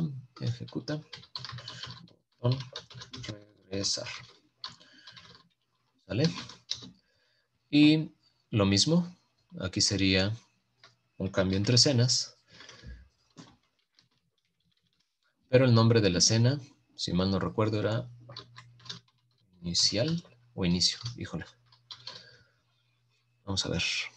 Es inicial. Inicial. Inicial, profe. Eso es todo. Gracias. Inicial. Salvamos nuestra clase. Ahora ya tiene 2 métodos. Regresamos hacia Unity. Ya compiló, cambió el cursor. Y ahora lo que vamos a hacer es este botoncito que ya está dentro del objeto, pues hay que ponérselo al botón regresar. Así que botón regresar, lo selecciono, se muestran las propiedades de dicho botón, le doy clic en más. Ahora, botones navegación, que es el objeto que tiene la clase, lo arrastro, me despliega aquí el listado, el nombre de la clase y ejecuta botón regresar, el método. Si ahora yo esto lo salvo y me regreso hacia la clase inicial, hacia la escena inicial, yo ya puedo ir hacia mi pantalla main, que es donde yo voy a dibujar, y puedo regresar ya otra vez hacia la pantalla inicial. Es decir, ya tenemos esta navegación al menos con los 2 botones. Y con ello nos dio el tiempo. Lo que vamos a hacer en la siguiente clase es ya programar propiamente recta, circunferencia, dijimos, y parábola, programar los sliders y propiamente los métodos para el dibujo. ¿Sale? ¿Alguna duda o comentario hasta aquí?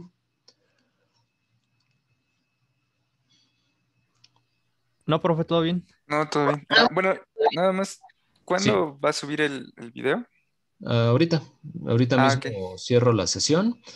En lo que se procesa el video, lo subo como en media hora más tardar para que ustedes ya lo puedan checar, ¿sale? Ah, ok, gracias. Y ya continuamos el viernes hasta la parte correspondiente donde yo les decía para que ustedes ya concluyan el programa y sea su primer trabajo en equipo de 2 personas que va a contar como tarea. Ok, profe. Bueno, Gracias. gracias, cuídense, bonito día. Gracias, que tenga buen día. Hasta luego. Gracias, Profe, igualmente. igualmente.